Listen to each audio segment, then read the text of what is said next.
Episode 109. Let's rewind the tape to 2009. A great year. Stocks rallied hard from their March 2009 bottom. In fact, the TSX finished up 57% by year end. The Penguins also won their first Stanley Cup under the leadership of Sidney Crosby. And since 2009, both stocks and the Penguins have resulted in phenomenal returns. Beyond MD, episode 109, here we go! Hey everyone, welcome back to another episode. First, I want to thank people for signing up for my newsletter. The first issue will be coming out next week. For those interested, you can check out beyondmd.ca and click on the newsletter tab to register. In the newsletter, I plan to talk about money, career optimization, and all the decisions that shape and improve our lives. Today's conversation is a very special one because I host my dad, Ashok Chadha. My dad recently turned 70, and I thought the time was right to bring him onto the show. When I reflect on my upbringing, my dad is one of the people who I learned the most from.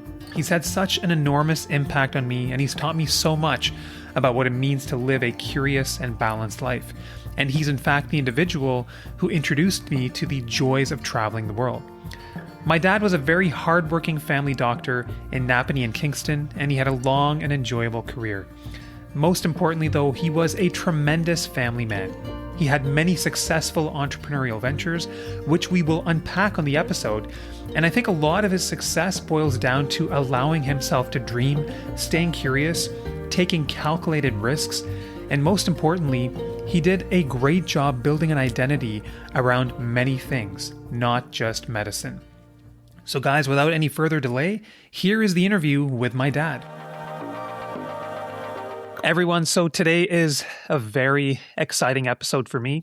I get to host the physician who has had the single greatest impact on my life. So I'm welcoming my dad to the show. We have been talking about this episode for a long, long time. I promised my dad that once he turns 70, which he just did this December, that he would be coming onto the show for an interview. And I know I just mentioned his age, but I want to say that my dad is much, much younger in body and spirit than 70 years old. We're going to be touching on all these things. But regardless of your age, your career path, I really think that there will be something for everybody in this show. So Dad, I want to welcome you onto the podcast. Thank you. Thank you, Yate. I've been really excited to do this. Let's rewind the tape and go right into it. The earlier days in India. Dad, you did a lot of your education there. You did medical school there. But then you and Mom were making a big decision to move out west. You went to England, then you went to Canada.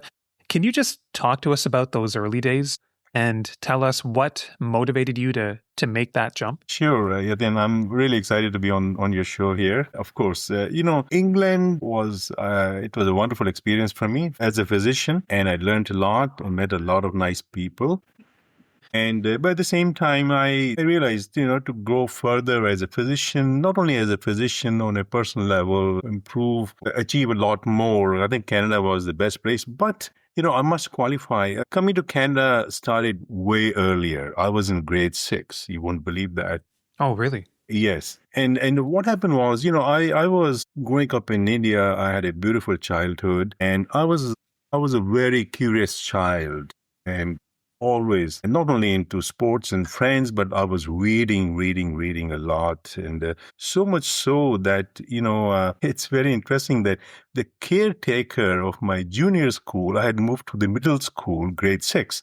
The caretaker of the junior school, he actually handed me the keys to the public library that was set up in our junior school. And for my summer vacation, he knew I was an avid reader. He said, here are the keys. You can come here anytime you want to. I trust you. So he used to give me the keys. But then I moved on to the middle school as well. And then I had access to other major library in the city. Then I was basically living there. So that reading triggered my interest because I was not just learning things about different countries and the world in the school, but after that, I will really dig in. And that was my curiosity. And I think that generated a lot of interest in the rest of the world. But then what happened was, you see, we all have met people in our lives during different junctures, and they've had a significant impact on our lives. And I'm mentioning this because this is how it all started. A new family moved into our neighborhood, and one of the siblings was older to me by 3, 4 years. So he was in grade 9. So he taught me how to write letters. We were living in South Delhi where all the embassies used to be. And he showed me how to write letters to embassies, and they will send you literature and books and things to read. And so that's how I learned. And then I started writing letters. Wow. And I remember getting those book posts, big book posts from Wow. Canadian Embassy, US. US was the major sponsor of these things. But I remember reading all those things, and I still remember that book that Canadian Embassy sent me with beautiful glazed paper, Canadian Rockies on the front page, with the VR train rail going there, and the beautiful kids in their winter jackets. That just stayed with me. And this is a fact that it was in grade 6. I started dreaming about coming to Canada. And of course, I wanted to learn about all the other countries. My knowledge at that level was... Yeah, I can imagine it was quite immense. Like somebody in our house. Dad, I feel like you have probably shared this story with me before. And if I forgot some details, I'm sorry. Maybe I wasn't fully present the first time you were sharing it. But that's a beautiful story. And so you came to Canada. I was born in England. Then you moved to Canada. Natasha, who's my younger sister, was born in Canada. And Dad, when you and Mom arrived in Canada, because you had left everything you knew behind, how did that motivate you and push you to be your best self? Because I can imagine that moving across to the other side of the world has a big impact. Can you talk about that? Sure. Going back to my experience in England, that was excellent experience, came in very handy, very useful then I went to Newfoundland when I came to Canada. And that experience allowed me to work as a GP surgeon in Newfoundland in this remote setting where I was able to do different things. So I think that was my stepping stone into Canada. And from there on, I just grew and met a lot of wonderful people. When I look back at all the things I've achieved, all the things I have done, all the hobbies, and professionally how I've grown, they've been people in my life at different junctures, and they have guided me, they've helped me. And I'm sure we all have those people in our lives. If you think back at what you have achieved, how you met people, they've had quite an impact. So in Newfoundland, I have to say these things because I think to me, these things are very dear. And it also tells me, and hopefully others too, how important it is to make connection and meet people and have an open mind and being willing to learn from others. And I will never forget, I was doing my first ever C-section in Newfoundland. I had this elderly retired anesthetist from BC visiting Dr. Fraser. And I remember I was a little anxious, and I remember the first stroke of the knife, I was looking after, trying to take care of the bleeders. And he, in a fatherly tone, he just said, "Ashok, get the baby out and take care of the bleeders later on." I got the message, got the baby out, and I will never forget that. That stayed with me forever. And after that, I went on to do many, many C-sections, and perfectly. I think that's really well said. Just to paint the picture for everybody, we were in a small town in northern Newfoundland called Bayvert, only several thousand people. And I remember on our street, we had a street that had mainly physicians who were from other parts of the world. So there was a strong sense of community there. Dad, let's fast forward to work, because when I would ask you about your work as a family doctor, and many people will know that I had decided very early in my life to follow in your footsteps because I saw you as a happy professional man and also a very happy family man. You were always there for us, so I'll let everybody know that. But then when I asked you about your work, Dad, you would often tell me that you felt like work didn't really feel like work. Can you talk to us a little bit more about that and how you managed to craft a career in family medicine that was enjoyable and sustainable for the long term? Sure.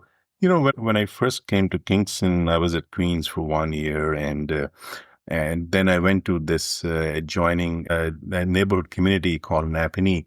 So I went there as part of my residency training, and I just found that to be most suitable to what I actually wanted to do as my career as a physician, because it offered me a community hospital. I was able to work Mhm. in the ER as well, and I was able to take care of my patients in the hospital setting. I was able to do intensive care. That was my nature, has always been my nature, that I wanted challenges and adventure. And I found that was offering me more satisfying medical practice. So I basically decided to drive from Kingston to Napanee every day, and met some amazing colleagues, and we had this camaraderie there. We used to enjoy working hard, and looking back, I probably worked too hard, but it was all good. So every day was so satisfying, so fulfilling for me. And whether it was I was on vacation, I had a lot of vacations too, and or whether I was at work, whether I was on call, it was always because it gave me the satisfaction from every angle, as a physician, as a person, and I loved being there for my patients.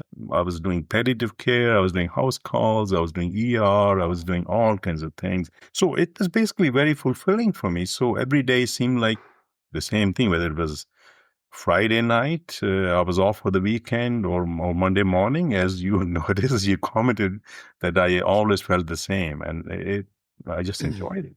And I must say, I think even growing up as a child, I was always a very positive person, Yeah, you always have been positive.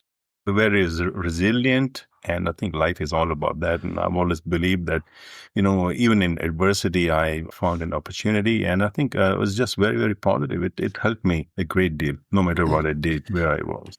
I get the sense that you probably kept your career interesting because, as we're going to dive into, Dad, you took on new challenges for yourself along the way. I would say every 5 to 10 years, you were embarking on something new, and we're going to get into this shortly. Before we get into that, can we just talk about that one day that was a little bit jarring for us? I think I was in grade 2 or 3, and I walked out of the school. Mom was picking us up, and she had a very sad look on her face. And then she told me, she said, Yatin, today's not a good day. Your dad was in an accident. I remember I was 7 or 8 years old and my heart sank at the time. And I remember saying, is dad okay? She said, yes, he's okay, but it was quite a bad accident. We're very lucky. Can you talk about not as much that day, Dad, but just the impact that had on you? And did that day and that accident on the road in the wintertime, did that shape your outlook in any way? I think it did to some extent, although over the following years, I learned a lot more that all those things have had an impact in my life. But certainly that accident did teach me a few things from driving point of view as well, what safe driving is, I've looked into safe cars and all those things. I thought I had a very safe car. But so I think from that point of view, I did teach me a few things, but it also taught me how fragile life can be, and how important it is to actually enjoy every moment and live in the moment, and make the most of it. That it did teach me that. And I think I was very lucky, as you said, all along, I was able to spend enough time, good quality time with my family and friends. But that it reminded me how important that was to keep on doing and actually do more of that, for sure. I think that's really well said. Just, I think for people who have gone through a moment like that, you said it taught you about the fragility of life. And once we have that realization, then I think it does force us to be more present. And this is one of the things that I've been working really hard to do over the last several years. Dad, let's move on to your entrepreneurial ventures. You have always amazed me at how you have been willing to take on new challenges, take on calculated risks, and grow as a person. Is it safe to say that the first entrepreneurial venture you took on was opening up the urgent care center, the clinic in the mall? Because that's the one that jumps out to me first. Maybe talk to you about what motivated you to open that up, and what did that whole experience teach you? Sure. You see, because I was also doing ER, and I was in touch with my colleagues in Kingston as well, and we'll often play golf and things. So I was learning that how crowded ERs were getting, and how difficult it was becoming for patients to get into their family physicians. And I saw the need for me to be creative and create something where I could have other physicians come and work. And there were a lot of physicians in the area I knew during those CME sessions that they were looking at some kind of exciting work, and some were retiring as well. So I said, this was going to help me create something, because I had a vision, because I didn't want to just sit in the office and just write prescriptions or examine patients. I wanted to create this place where I could take the load off the ER as well. And also from business point of view, create something more exciting and more fulfilling from financial point of view for me as well. And also, I think I was the first one in the province to open an urgent care center where we were doing lacerations, we were doing nebulizer treatments, we were doing fractures, we had access to x-rays. Physicians in the area, they were not so sure what I was doing, but it was such a huge success. As you know, it became a very, very important community facility. And even the ER, they used to send patients to us as well. And they were so thankful. So it was a huge success. Professionally, it was very satisfying. And I took the challenge. I took the risk of doing all this. And I was very happy with the results. And honestly, I just enjoyed the process. I just enjoyed the journey, and the end result was beautiful. It also opened up other opportunities by freeing up some cash for me. And as you notice, I went on to do more things, got into some other dreams that I was always a dreamer, Yatin, and I know you were. I want to get onto that last point a little bit more about how it freed up cash for you. And I want to say one thing. So I myself, I'm a hospital-based radiologist. And so when I generate an income, I am trading my time and energy for that income. But you were able to build something where it seems like you hit a point where your inputs were not necessarily tied to your outputs, because you had built a system where other people could work. So can you just elaborate that a little bit more on what opening up that clinic did for you in terms of freeing up your time and allowing you to not always trade your own time for money? Because I think this is an important point. Yes, of course. You see, as physicians, we are working hard. I must say, I worked very, very hard. But then it's you need to find a balance to what you're doing in your life, which is family and friends and hobbies and other interests as well. Otherwise, it can get out of control, and you lose track what's important in life. As I said, it's the balance. But so this allowed me to have more time. Of course, from time to time, I may have to just jump in. Somebody is not showing up or is sick. I'll have to go in, take on that shift, but which was okay. But almost always this urgent care center was run physicians. So all the income that came from the urgent care center, that was basically on top of what I was, generating from my office, my hospital, my ER practices in Napanee. So I believe after this, you started to get more interested in real estate. So you started to invest in land, and then some of that land was sold off to builders, and that generated another revenue stream for you. Dad, can you tell us a little bit about how your interest developed in this space, and also the investment thesis behind why you thought this would be a good idea? I won't recommend that kind of investment strategy to anyone. Having gone through that, I did 2 big developments in Kingston. But again, as I mentioned, you meet people in your life, they have an impact. So I had a real estate friend with me. So he said, "Oh, Ashok," he made some recommendations. "Why don't you do this and you can develop this land?" And I thought it sounded very easy to me, but it didn't turn out to be that easy. But it's okay. I still enjoyed the process.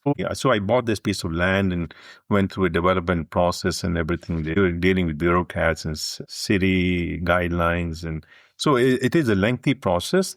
It needs a lot of cash, and at the same time, end results are really, really good if you're patient. Patience is virtue in real estate. So I basically did this development. Took a good few years to see the results. And then I went to do one more development after that, and that was enough for me, because I think nowadays I understand it's become even more difficult to do those things. So just to throw some more detail onto this process, you invested in land and then you took part in a development process where subdivisions were created there. And this was in the West End of Kingston. Kingston, yeah. Right. So what would you say you said it was a lengthy process, but tell us what made it difficult, and would you do something like this again, just for listeners? I think it depends on what stage in our lives we are. It may still be worth doing, but my experience tells me it's normally done by people who are more experienced in these things. For me, it was the first ever thing, and people came up to me and say, "Shogo, what are you doing here?" But you will see, no matter what you do, try and do in life, especially something new or outside the box, there'll be a lot of people, they have their opinions, and some people, they may want to pull you down or discourage you. But you should never, if you got to believe in yourself, you got to stay focused, if you want to fulfill your dreams. So it can be a hard thing to do, but as long as you're enjoying everything, it all worked out okay. So when I look back, there was a lot of people involved. You got to have the best team of planners, engineers, and lawyers, and then you have to deal with the city. And so it's a lengthy process. I did not know how lengthy it was. And then you have to have the contractors to put those services in. So I had no idea. I was a physician, right? But I learned a lot. That's again, I think my being curious and always interested in learning new things and meeting people, I think that helped me a great deal. Let's move to your third, final, and I would say biggest entrepreneurial venture. And that was creating a wonderful retirement residence in Amherstview called the Windsor. You poured so much of your time and sweat into this. This was start to finish, I want to say at least 10 years. But I will let you talk about the details. But maybe tell people what you did, Dad, and tell people why you did it and how you developed the conviction around this idea. Yeah, I think it was early on in my practice. I used to go and see my patients in these retirement residencies, nursing homes, and I was always disappointed with the quality of their accommodations, quality of service, the food. And in my mind, every time I'll go there, I'll come back very upset. Then I started thinking about, well, I knew how these things should be done. And to make it a satisfactory and safe and enjoyable experience for these people residing there, because all these places, they were not designed properly. So it became my dream again. You got to have dreams, Yatin. So it was my dream to one day create a place, show people how things should be done. And money is not everything. It's all about making a place which is conducive to safe living, because all these places, they were like mazes, real hazards, mobility, proper safe mobility was not possible in these places. So I wanted to show people how things should be designed, how things should be done. So I had this real estate friend again. He knew what I was thinking of. So one day he called me in my office. He said, Ashok, there is this old nunnery. It's on sale. I thought of you. Will you be interested in having a look at it? I finished my office in the evening, went and had a look. Same day. You went the same day. Same day, on my way home. Went there and I told Peter, I saw the potential there. Again, I did not know what I was getting into. I said, Peter, I want this building. And there were a few acres around the building. I want this property. Then he said, Ashok, there are 3 other investors from Toronto. They want to demolish this building and they want to create a subdivision here. And they already made offers. I said, okay, anyway. So I said, no, I didn't give up. I said, okay, that's okay. So I picked up the phone. I had a plan. I went and did a presentation to the senior nuns in the building. That place was so clean, Yatin. Really? You could drop food on the floor and eat. They just maintained that building so well.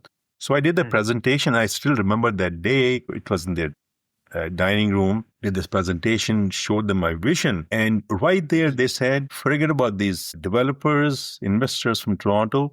Dr. Chadha gets the building. That is it. find out. Really? Okay. I didn't know this. I didn't know Yes. that this Yeah. happened behind the scenes. Okay. And then I spent a lot of time and energy and money and hired the best architects in the city and the designers. They fulfilled my vision. And once I got to the point where I was satisfied with what was being done, we put it into action and we started to build.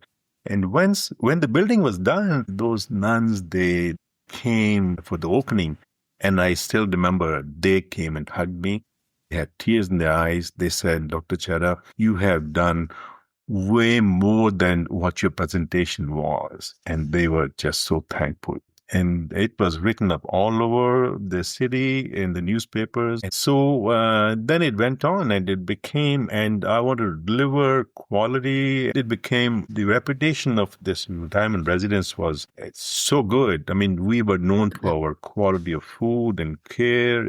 But then I think after 5 years or so, I said, okay, I have so many other interests in life. I've done this, I've achieved this, I've created this. It's time to move on. And, in the meantime, as you know, I've had not just one or two hobbies. I've had many other hobbies. I wanted to spend more time on those things. And I said, I have grandchildren now. It's time to move on and enjoy. Would you say, Dad, that building this retirement residence, the Windsor, was this the hardest thing you've done? Yes, yeah, it was. It was. Okay. Now, when you were coming up with the idea for the retirement residence, can you shed some light on supply-demand dynamics for senior living in the area? Were you well equipped with the data to build the conviction to go all in on the project? Yes, I was. I did a lot of research and I used the right people to do the research for me. And at the time, the fact was looking at the demographics in the country, in Ontario, in Kingston area, the need for retirement residences was going to double every 5 years. So, and that's how I was able to convince the banks, and they always look at those data and all those details before they approve, the loans and that you borrow all the money and do the project. So they were convinced with my presentation. So no, we did. Of course, it was a major project. So we had to do all the research before getting into the major task of building that. From this project, what do you think, Dad, is the biggest lesson that you learned? Well, I think biggest lesson, I think it was very fulfilling for me to basically fulfill my dream. I really enjoyed that. I think there were many lessons. One was it's easy to create these things, but to manage and run properly so that all your dreams are fulfilled, and which means for my dream was to deliver quality. That became a little difficult because of the manpower issues and hiring and firing, and that was the most stressful part.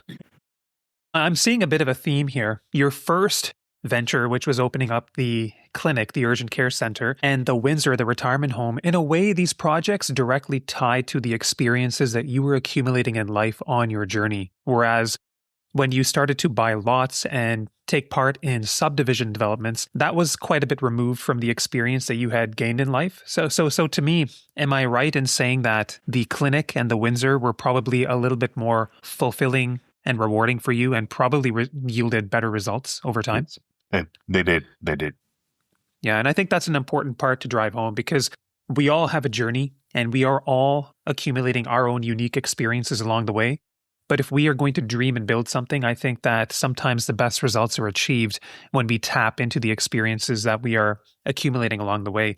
Now, Dad, despite doing all of this, one thing I have observed about you and really come to appreciate is that you found a way to live a fairly balanced life. Now, there were moments where you had to go all in and work was probably consuming your life. But looking back, when I was 13 or 14, you introduced me to the game of golf and you were my golf buddy. We would play 9 holes all the time.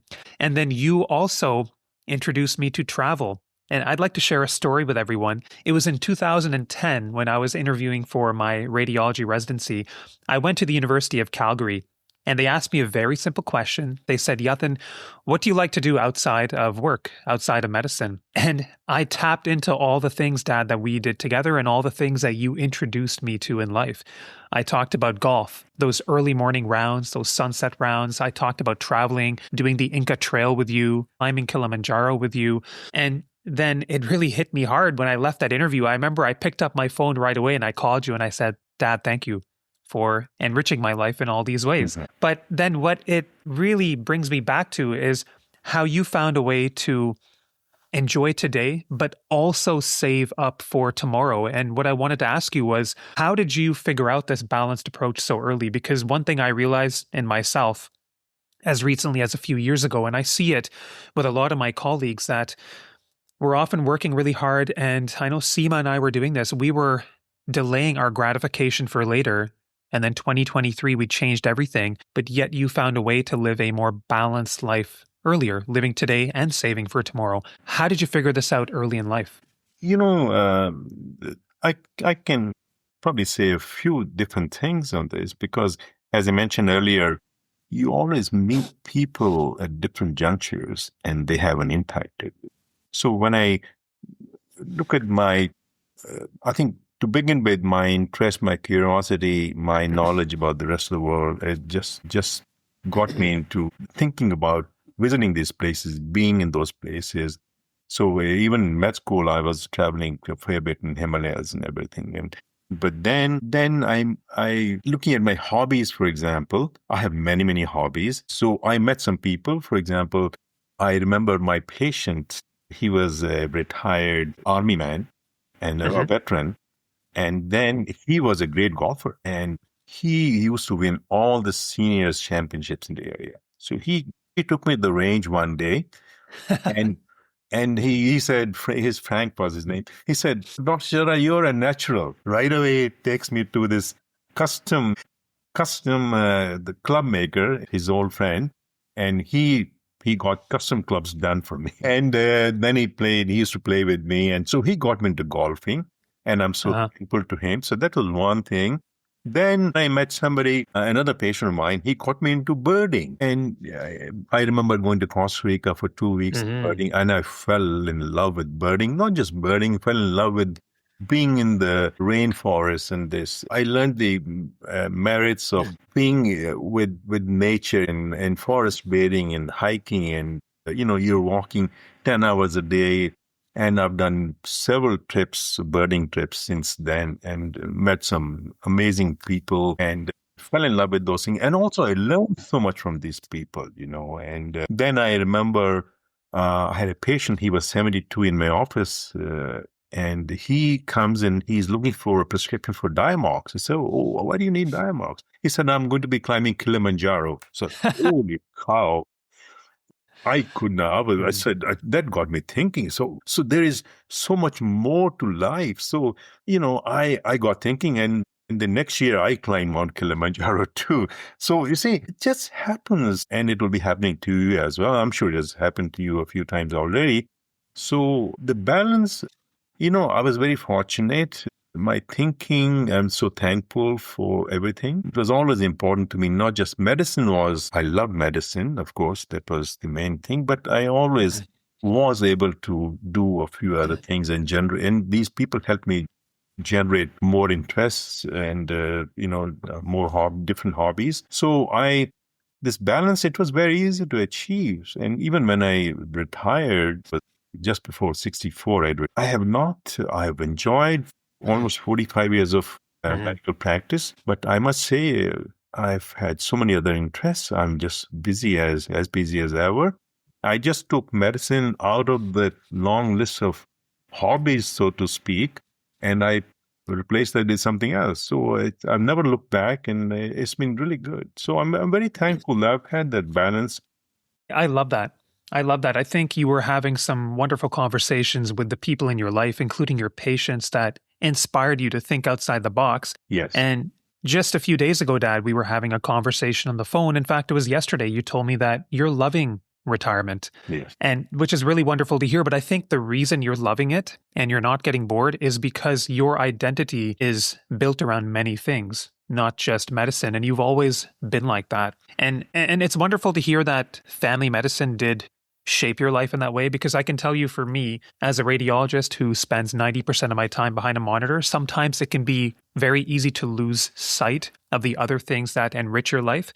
But I encourage everybody to build their identity around multiple things, not just medicine. In my experience, it is the physicians who do that who end up living the most exciting, rewarding, and enriched lives. So something for us to all think about. Now, Dad, I recently shared a photograph of us in the holidays. We were busting open a bottle of red wine, the Pantocrator, which I dug out from your fridge upstairs.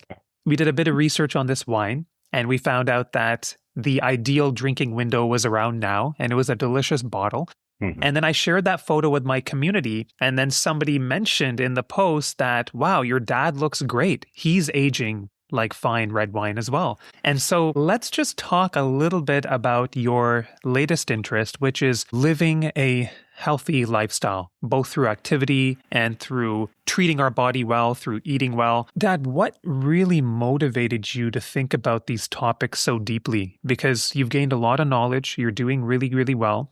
I'm really proud of you for it, and you're teaching a lot of us along the way. But what got you interested in this, part one? And then the second thing I'd love to know is, what are some of the most important things that you've learned that you might be willing to share with people? Sure. I think some of those good habits, I was always early morning person. So I think some time ago when you gave me the book 5 a.m. Club, and I read that, and I really enjoyed that. And I felt really good, that because I've been, as you know, I've been an early morning person, and I agree with Robin Sharma's approach there. I think that's been the most productive time for me. So you see, when I was doing all these hikes in the rainforest or climbing mountains and things, I have enjoyed those things so much. And it does cross my mind, I've just turned 70, and how long will I be able to do this? So to me, those things are very, very important. And I've thought about that.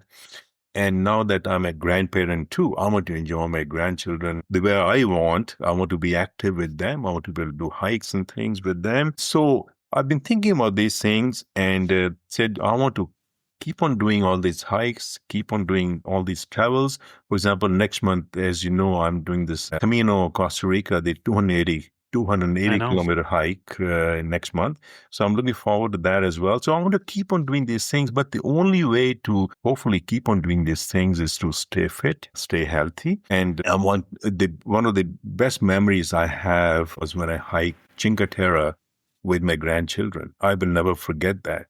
So I want to be able to do more of that. I want to be able to play with my grandchildren, and I want to be part of every active thing that they do as much as possible. So one way to do this is to stay healthy. Now staying healthy is focusing on real well-being. I've been spending a lot of time reading up, and because well-off is okay, things have been good and God has been kind, but I think focusing more on well-being. So my routine luckily has allowed me to do those things. Most of the things were already being done, which is my routine early morning and meditation and yoga and exercise and all those things. But I'm really looking into eating healthy. I've changed. Yeah, that's been the big change, I think. Huge, eating healthy. huge. You've dramatically.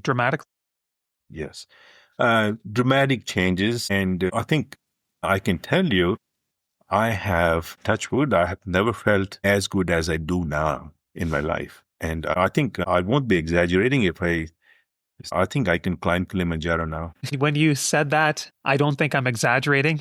I've almost flinched a little bit because everyone, a little bit of an inside joke here. My dad has a bit of a tendency to exaggerate, as do I. I've been reminded in our house too. But Dad, you're looking great. I know you're feeling great. From a diet perspective, can you talk about 2 or 3 changes you have made that have gone a long, long way? I think there's one thing I still need to work on, which is enough sleep. Yeah. And I think I've made some changes recently. Yeah. Which is I'm trying not to do any personal device stuff after 8 o'clock. I'm trying not to do that. I need to work on that. I need to do a better job too. But I think I'm also trying, I think last couple of weeks I've been sleeping for at least 7 hours. Good. I don't think I ever slept even 6 hours all my life, every night. And not that I feel sleep in the daytime. I never sleep in the daytime. Although maybe a siesta will be a good idea. But definitely, I think between 7 to 8 hours of sleep is very important. Okay. I do doing the exercise is very, very important. But eating wise, and of course, meditation is it's a huge help. One should really do this, and I do this with no expectations. I think it just helps. Eating wise, as you know, I never drank alcohol. Maybe once in a while, in social settings, I will do that. So I basically more or less have not been drinking. I had zero sweets, I think, and I've lost about 30 pounds in the last 2 years. So my diet is basically mostly vegetarian and some seafood. As you know, I prefer not to eat out, and I'm very careful what I eat when I go out. And otherwise, it's basically vegetarian fruits and nuts and seafood. This is what I do. These are the major changes for me, and then zero sweets. Okay, so you essentially cut out the alcohol, apart from special occasions. You've really dramatically cut down on the sweets. You had a sweet tooth. I have a sweet tooth, and it's something that I need to manage as well. You have gone big on a mainly vegetarian diet, but you do eat meats, including seafood. I don't think you eat much red meat anymore, right, Dad? Except for the occasional lamb curry over the holidays. Only when I make it when you guys come. I know. Otherwise, I just don't eat. No. Well, Dad, you talked about a lot of important things today. The things that stand out for me is to have dreams and make sure you work to fulfill those dreams. The other thing that really stands out for me is you worked hard to live a balanced life. And I think that helped you to craft an identity that was centered on many things, not just medicine. And I think that's the reason why you're thriving in retirement. Is there anything you wanted to leave listeners with? Any advice at all? I'll leave it with you for the next couple minutes. I think I've touched most of the important things already, but I think further important thing is we all have to have dreams. We all have to have this positive approach. We have to live in the moment. We got to get good sleep. Got to do all family and friends is very important. Health should be number one for everybody. And I think that that gratitude, this is something new for me. Every morning, I'm just so thankful for everything. It's whatever happens, it all happens for the best, and nothing bothers me these days. And I'm just thankful for everything. I think those things are very important. And trying to add a few more things to my life. I love to sing, love to dance. So those things are okay. I've been trying to learn a musical instrument. I haven't had much luck. I need to spend a little more time. Okay. And hopefully volunteering a little bit. That's all. I know that you are already helping out the Windsor in an advisory role, the home that you built. And I think that's a great way for you to continue giving in that space. Dad, I want to just thank you for joining me on the pod. As last year was your 70th year, that really pushed me to invite you onto the show, and I'm really glad I did. And I just want to thank you for teaching me everything that you did, especially around living a balanced life. That's probably the biggest thing that I have taken from you. And also, I have to say you've done a really good job at teaching all of us about what it really means to be a family man. Because I can tell everybody that when I was active as a kid at all my sporting events, there was one person who was always there. Dad, that was you. I remember those days when you got me into hockey when I was 7 years old, right? Mm-hmm. And you would love waking up those mornings and tying my skates. And those are moments that I will never forget because it showed me that you were there and that you wanted to be there. So I want to thank you for that. That brought me so much joy. And these are it's all about creating memories. So these memories are there. It's going to stay with me forever. Because absolutely. Pure joy. Dad, thanks again for joining me, okay? Thank you. Thanks very much for giving me the opportunity. Guys, if you stuck it out till the very end, a big thank you for me, because I can tell you that this is one of the most meaningful and important interviews that I have done. And if you're interested in checking out some of my interviews in video format, you can feel free to check out my YouTube channel, where these episodes are now coming out, and I will share a link to that in the show notes. I think one of the most important lessons that I can take away from this interview with my dad is that it is so crucial for us to craft an identity that is based on multiple different pillars in our life, not just medicine. One, I think that this creates a more enriching and rewarding life. And two, if something doesn't go according to plan, then we have other interests and hobbies that we can fall back on. This is something that I will continue to think very closely about as time goes on. So a big thank you for me again, and we will see you in a few weeks' time. Until then, stay well, stay savvy.